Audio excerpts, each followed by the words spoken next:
네. 16 번부터 한번 보도록 하겠습니다. 16 번 견해에 대한 분석으로 옳은 것을 보기에서 있는 대로 고르라고 되어 있네요. 견해 분석 문제죠. 사실 뭐 바로 보기로 내려갑니다.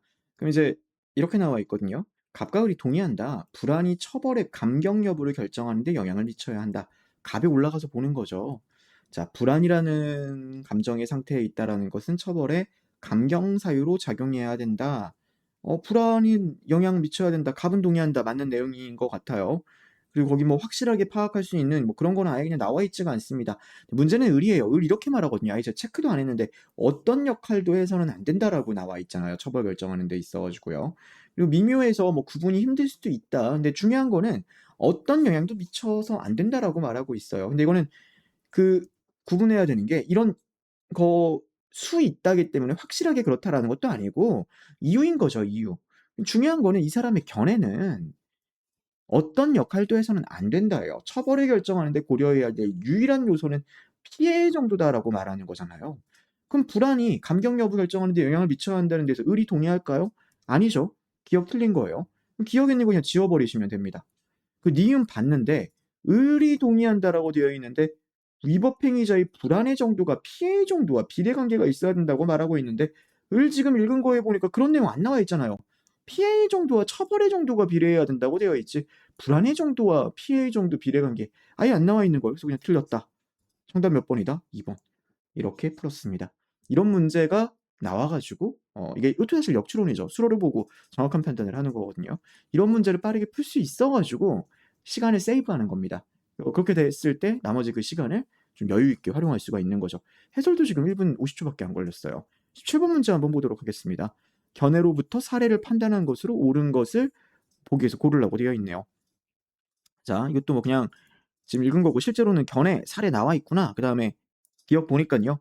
사례 1에서 와인 모임에 참석한 사람들의 집단이 기쁨이라는 감정을 가진다. 을은 동의하지 않을 수가 있다.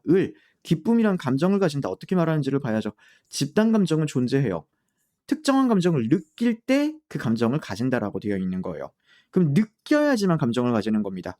자, 사례 1이에요. 어떤 합격 참석자가 변호사 시험에 합격했다고 되어 있어요. 반응했는데 기쁨과 관련된 환한 미소를 지었어요. 지금 느낌이라는 게 느낀다라는 게 나와 있나요? 안 나와 있어요. 자, 지금 이렇게 나와 있습니다. 동의하지 않을 수 있다. 그럴 수 있죠. 왜냐면은 이제 느낀 감정을 기쁨이라는 감정을 가지지 않는다라고 말할 수 있는 상황이라는 거예요. 병은 동의한다. 병 한번 볼게요. 병 이제 보니깐요. 표정을 짓거나 행동을 하시게 되면 감정을 가진대요. 느낌 없이 감정을 가질 수가 있대요. 특정한 감정과 관련된 표정이나 행동을 하면 감정을 가진대요. 기쁨과 관련된 미소를 지었어요. 그러면은 기쁨을 가지는 거예요. 병은 기쁨을 가진다에 동의하는 거죠. 근데 을은 지금 느낌 안 나와 있으니까 동의하지 않을 수 있는 거죠. 기억 맞다라고 판단해 주시면 됩니다. 그래서 기억 없는 거 지워 버린 거예요. 자, 그다음에 니은 봐야죠. 사례 2에서 이제 갑은 동의하지 않을 수 있지만 병은 동의한다라고 되어 있어요. 병을 봤어요. 병 지금 봤으니깐요. 병은 뭐라고 말한다고요? 병은 집단은 관련된 표정을 짓거나 행동을 하게 되면 그 감정을 가진다라고 말하게 되는 거예요. 자, 지금 사례 이 어떤 상황이죠? 양보를 거부하는 사람들에 대해서 분노를 느끼는 거예요. 근데 여기서 행동을 했다고 나오나요? 안 나오죠. 분노라는 감정을 가진다. 병이 그렇다라고 참이다라고 말할까요? 아무런 행동이 지금 안 나와 있는데 참이다라고 동의하겠어요? 아니죠. 그래서 병은 동의한다. 이 부분에다가 제가 X라고 판단한 거예요. 니은 틀린 거죠. 디귿 보는 거죠. 사례 3에서 사례 3에서 인공지능을 가진 휴머노이드가 의식을 가진다면 감정을 가진다라는 거에서 을은 동의한다. 의식을 가지면 감정을 가진다. 을 지금 뭐라고 말했죠? 감정을 느낄 때 감정을 가지는 거예요. 감정을 느낄 때 감정을 가지는 겁니다. 그러면은 감정을 가지려면 뭐를 해야죠? 감정을 느껴야죠. 그럼 을이 의식을 가진다면 감정을 느낀다라는 게 나와 있어야 될 거 아니에요.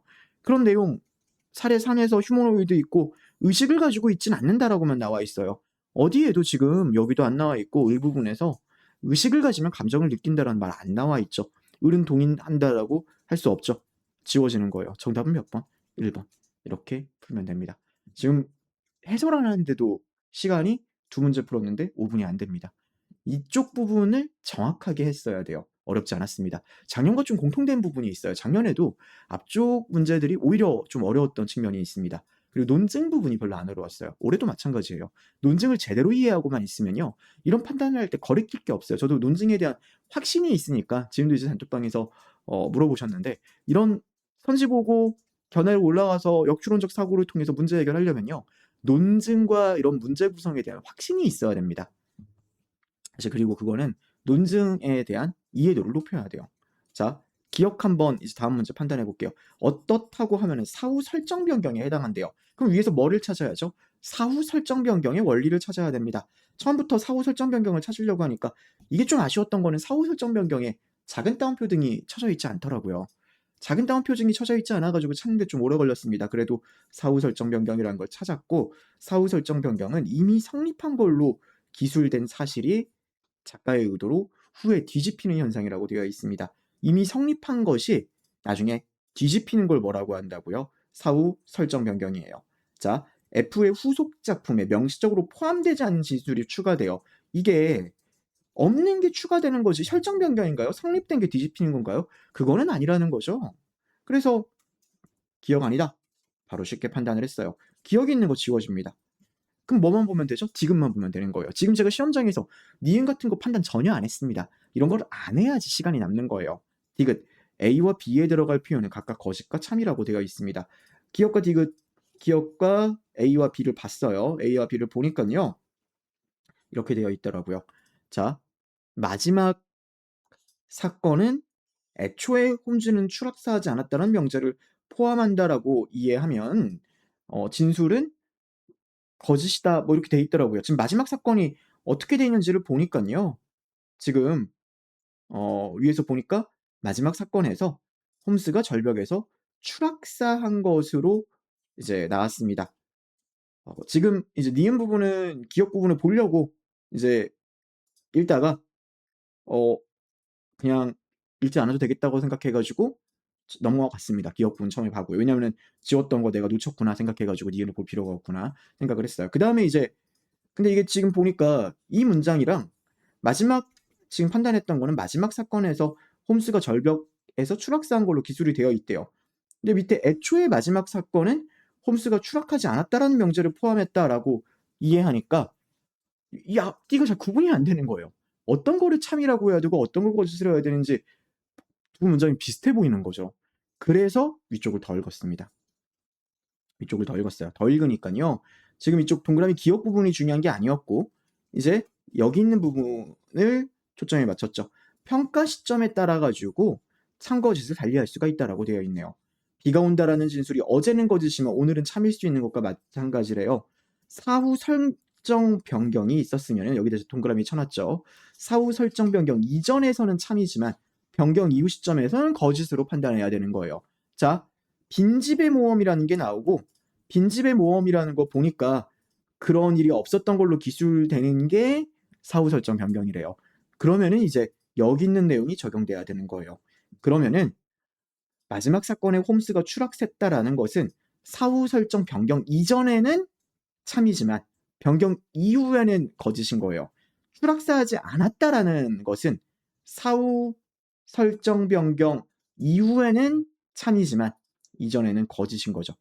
지금 애초에 추락사하지 않았다라는 명제를 포함하고 있다. 마지막 사건은 이렇게 나와 있는 거고 제일 처음에는 애초에라고 나와 있더라고요. 그래서 지금 구분해야 되는 거는 이게 변경 이전인지 변경 이후인지 말을 한국말 단어 가지고 장난쳐 놓았다라는 판단이 됐고요. 애초에라는 것이 애초에 어떻다라는 것이니까 변경 이전이구나. 그러면 변경 이전, 마지막 사건이 사후 설정 변경 이전에는 홈스가 수락사하지 않았다라고 하면 거짓인 거고요. 지금 마지막 사건은 블라블라블라 한다라는 것은 지금 시점이니까 이제 사후 설정 변경 이후로 봐가지고 변경 이후에는 추락사하지 않는다가 참이 된다라고 읽어야 되더라고요. 거짓과 참이다, 참거짓이니까 틀렸다. 정답은 몇 번이다? 2번이다. 이렇게 풀었습니다. 18번은 조금 어려웠습니다. 특히 한국말로 말장난을 해놔가지고 좀 헷갈리더라고요. 근데 앞쪽에서 좀 번시간을 이런 데다가 쓰는 겁니다. 자, 이제 19번 문제 한번 보도록 할게요. 다음 글에 대한 분석, 이거 사실 읽지 않은 거죠. 밑으로 내려가는 겁니다. 분석이라는 거 보고요. 자, B와 D가 참이라면 E는 거짓일 수 없다라고 되어 있네요. 한번 보는 거죠. B, 조건문이니까 제가 억세 표시를 한 거예요. 최종 책임이 내가 있다면 유발한 내 성향에 대한 최종 책임도 내가 있어야 돼요. D 한번 볼게요. D, 내 성향에 대한 최종 책임은 내게 있지 않다. 그러면 이 문장으로 구성되어 있는 조건문의 후건이 부정되었습니다. 결과는 뭐가 나왔죠? 나와야 되죠? A에 대한 최종 책임은 내게 있지 않다. 이가 나와야 되네요. 그래서 B와 D가 참이면 E는 거짓일 수 없습니다. 반드시 참이 돼야 되는 거죠. 기억은 무조건 참입니다. 기억 없는 거 지워주시고요. 그 다음에 반론 1을 볼게요. A가 참이더라도 B는 거짓일 수 있다. 반론 1. 일단 A가 참인 거 나와야죠. 내가 A를 한 원인은 내가 A를 한 성향을 지녔다라는 것에 있다. 축구선수 갑이 위험한 태클을 하는 성향 때문에 크게 다쳤다. 그러면 크게 다치게 한 거는 그 갑이 위험한 태클을 하는 성향을 지닌 거예요. 자, A는 참입니다. 오케이. B가 거짓이 되려면 어떻게 해야죠? 최종 책임이 갑한테 있지만 유발한 성향에 대한 책임은 갑한테 없어야죠. 행위에 대한 최종 책임은 갑한테 있어야 되지만 태클 성향에 대한 최종 책임은 코치한테 있는 거예요. 정확한 부정이구나. B는 거짓일 수 있다. 맞다. 니은 정답은 5번. 정답 이렇게 고른 거죠. 이건 논증에 대한 좀 제가 이해도가 있으니까 쉽게 푸는 거고요. 그리고 이 이해도라는 거는 별거 없어요. 제가 다 수업에서 여러분들께 강조하면서 설명해 드리고 있습니다. 이 부분을 사실 제가 이번 커리큘럼에 논증에 대한 게 작년도 시험 문제에 좀 많이 나오지 않아가지고 역추론을 하면서 좀 추가로 했는데 조금 더 가르칠 거라는 후회는 좀 되더라고요. 근데 사실 진짜 별거 없습니다. 진짜 한 이틀, 3일 이 정도만 논증 잡으면 다 잡히거든요. 그래서 이것 자체도 논증에 대한 이해도만 조금 있으면 어렵지 않고 이런 사고 하는 게 정말 쉽게 앞으로 돼 나갈 겁니다. 자, 이제 20번까지 풀고 조금 쉬겠습니다. 지금 이 네 문제 푸는데 얼마 걸렸죠? 12분 걸렸습니다. 해설을 하는데요. 이번에는 논증 부분이 쉬웠어요. 11번부터 20번까지를 좀 빠르고 정확하게 해결을 해주는 게 고득점에 대한 포인트가 아니었을까 이렇게 생각을 합니다. 20분 네, 20번 문제 한번 보도록 할게요. 20번 문제 다음 논쟁에 대한 분석으로 적절한 것, 논쟁 분석이라고 되어 있고요. 지금 밑에 보니까 기억부터 본 거죠. 그의 행동은 옳은 행동이라는 것에 대해서 갑과 을은 동의한다. 자, 그러면은 갑에서 뭐를 찾아야죠? 어떤 경우에 옳은 행동인지를 찾아야 되는 겁니다. 갑의 부분에서 어떤 게 옳은 행동인지 찾았어요. 그러니까 지금 제일 처음에 뭐라고 나와죠? 어떻게 한다라고 해서 옳은 행동이 되는 것은 아니냐? 옳은 행동은 아니지. 그리고 어떤 건 옳을 수 없다라고 합니다. 그리고 뭐뭐 했을 때에만 옳은 행동일 수 있다라고 되어 있어요. 즉, 옳은 행동이라면 옳은 행동을 한다고 믿고 행했다. 이걸 이제 그냥 믿음이라고 써놨고 아래쪽은 옳은 행동이라는 이유 이제 여기는 안 썼네요. 이건 디귿이고 옳은 행동은 믿고 행했을 때면 옳은 행동이라고 표기를 해놨습니다. 지금 이건 뭐죠? 옳은 행동이라면 옳은 행동을 한다고 믿고 행했을 거예요. 문제는 뭐죠? 어떤 경우 옳은 행동이라는 게 나와 있지가 않은 거예요. 옳다고 믿어요. 그리고 그렇게 행동해요. 그렇다고 해서 무조건 옳은 행동인가요? 안 나와 있는 거예요, 갑은요. 갑은 언제 옳은 행위가 아니다라는 원리만 나와 있지 언제 옳은 행위라는 원리가 안 나와 있습니다. 그래서 갑은 동의한다고 말할 수가 없어요. 기억 지워지는 거예요. 이거는 여러분들이 논증에 대한 이해도가 있어서 이렇게 추리 논증이 출제된다라는 강한 확신이 있어야지만 기억을 지울 수가 있는 거예요. 그리고 이게 되는 게 여러분들의 논증에 대한 이해도와 이어지는 거고요. 저는 실제로 풀었잖아요. 확진을 하니까 푼 겁니다. 그리고 이런 데서 시간을 아꼈으니까 나머지에다 풀 수가 있었던 거죠. 이건 논증에 대한 지식인 거고 지금까지 제 해설 들어보셨으면 알겠지만 뒤쪽도 마찬가지지만 전 더군다나 나이가 좀 있어가지고 에이징 커브도 왔거든요. 옛날만큼 빠릿빠릿하지가 않습니다. 근데 논증에 대한 그런 패턴을 알고 지식을 아니까 점수를 이번 시험에서도 어느 정도 유지할 수 있었던 겁니다. 그래서 기억을 지워줄 수 있어야 되는 거죠. 논증에 대한 기본적인 암기가 아니라 이해와 역추론적 사고가 적용될 수 있어야 돼요. 그럼 니은만 봐야죠. 옳은 행동을 한다고 믿고 행했을 때에만 옳은 행동일 수 있다는 거에 대해서 갑과 병은 동의한다. 갑 똑같이 나와 있네요. 옳은 행동이라면 옳은 행동을 한다고 믿고 행했다. 그럼 이제 병만 보면 되는 거예요. 병. 믿더라도 옳은 행동이라는 이유 때문에 행해진 것이 아니라면 옳은 행동이라고 볼 수가 없다라고 되어 있습니다.